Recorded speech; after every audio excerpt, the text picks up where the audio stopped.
As promised, the Electricity Minister, Dr Kgosientsho Ramokgopa, joining us now for more on the Nersa decision. Minister, you and I don't have much time, so I'm going to go straight ahead. How does government justify these increases for struggling households? These are very vulnerable households. You include in there the small businesses that are struggling financially. Well, good evening, Colby, and good evening to the viewers at home. I mean, it was a delicate balancing act. On the one side, just protecting the interest of Eskom to continue as a going concern, make the necessary investment so that the lights are on. And on the other side, exactly the issues we are raising, the economic impact on everyone, I must emphasize, but the more disproportionate impact on the poor. So the point we're making is that first is to just acknowledge that Nersa ran a credible and independent process, and we welcome the contribution by all stakeholders. On our part, we want to do a few things. First is to cushion the poor because of the disproportionate impact of these increases on their lived experience. So the issues are around ensuring that everyone gets a free basic electricity. We'll be announcing a program next week on the rollout, working with the municipalities of smart meters so that we're able to front load the 50 kilowatt per hour every month. And then the second intervention is around new energy sources at the localized level. We have already started the program. The first phase is in Limpopo, 2 villages there. It's a hybrid model of solar PV and battery storage so that we are able to power the energy requirements of poor households. And at a very aggregate level for everyone is to ensure that there's an energy mix that is optimal and is able to give us affordable electricity whilst ensuring a sustained supply and us achieving energy security over a period of time. And the next bid windows will attempt to ensure that the mix greater levels of renewables. Of course, maintaining the base load of coal is still going to be part of the mix. The issues around Unit 2 of Quebec getting the extended license and the return of Unit number 4 and the Medupi and the synchronization of Unit 6. So those are the interventions, if you like, for the poor and the middle to high income households. Then we'll work with Eskom in relation to Eskom becoming an efficient supplier of electricity, the kind of improvements that they've registered. It means that there's less and less burning of diesel. They're becoming a bit more efficient on their own. Then we'll work with Eskom in ensuring that we are able to protect their revenue streams to the extent that the municipalities debt to Eskom mustn't continue to balloon. We are over 100 billion rand, so working with SALGA and those municipalities as part of a package of interventions to ensure that we secure and protect Eskom's revenue streams. Then the last one is to work with Treasury, ensure that Eskom continue to generate using renewable sources of energy and is able to balance its own mix and becomes an efficient generator of electricity. You've touched on much of what I wanted to pick up on, Minister, energy mix and efficiencies. I'm going to latch on to efficiencies for a moment because this is what really annoys South Africans. Eskom has long faced challenges when it comes to efficiencies and the issues of mismanagement. How can South Africans be assured that we are going to see real change in terms of improvements within Eskom, as opposed to just plugging these financial gaps? No, absolutely correct. I think two major drivers. The first one is a new leadership at Eskom. There's a general appreciation from the board, led by Dr. Mteto, and the executive management team led by Mr. Marokani, just an appreciation that we have to address the leaks, bypassing of meters, illegal connections, ensuring that every unit at Eskom is able to realize the kind of efficiencies that are necessary. So that's driven at the highest level, at the level of the board, executed by Mr. Marokani. Then the second one is that now Eskom is not a monopoly. So if it doesn't transition and become an efficient generator, is going to be obliterated because the amendment to the electricity regulation has introduced new players on the generation side. So essentially, if you like consumers, and you can see now, you are intense users of electricity.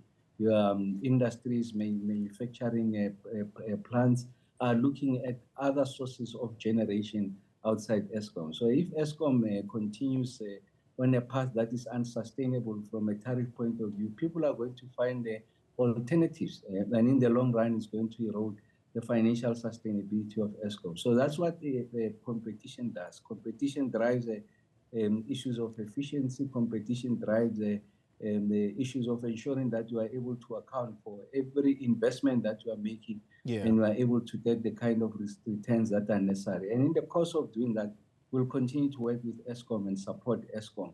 And I'm sure you'll hear in the next a few weeks or so, Eskom will respond and say, this is how we see the future.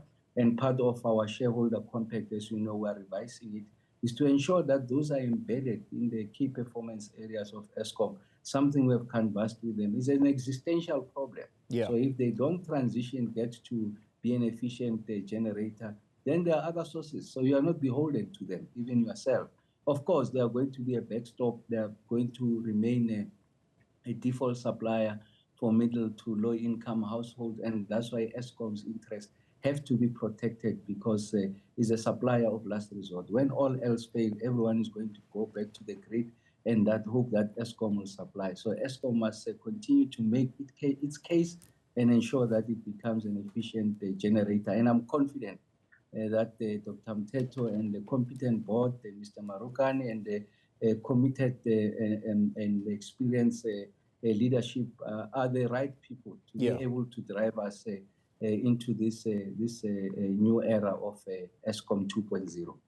I've got to tell you, it's quite refreshing to hear a government minister saying if Eskom doesn't shape up, it will be obliterated. I mean, those are very encouraging words coming from you, Minister. Finally, I want to touch on load shedding. While it has abated, there's a new game in town, load reduction.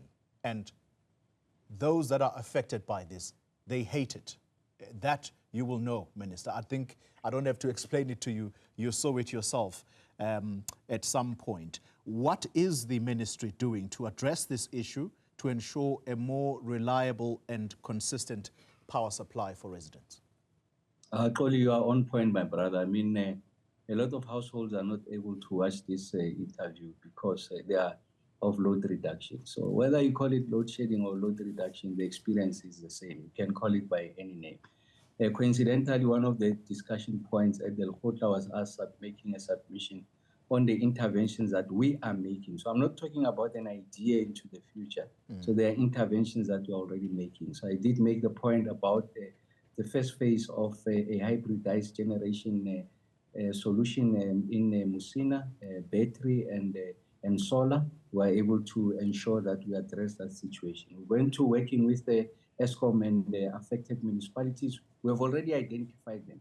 I'm starting in Limpopo next week, a meeting with the Premier and the MEC, and then followed by an engagement with those municipalities. We have a solution, roll out these smart meters, formalize those that have connected illegally, make sure that they are also on the smart meter platform, ensure that we extend free basic electricity to those who qualify, ensure that there's accurate billing, there's completeness of billing, you are able to effect credit control, and then invest simultaneously. So it's not a sequence process, it's in parallel. We are able to improve the capacity of the distribution and reticulation infrastructure, such as substations and transformers that are overburdened during this period, because now we can show that people are legally connected. They were able to generate the revenue, because we need to protect that revenue and reinvest it back into this asset. Like I said about last week when we were at Davos, now the next enemy in our fight is load reduction. So we're fairly comfortable on the load shedding. I'm not saying we are out of the woods yet, but we're making steady but reliable progress.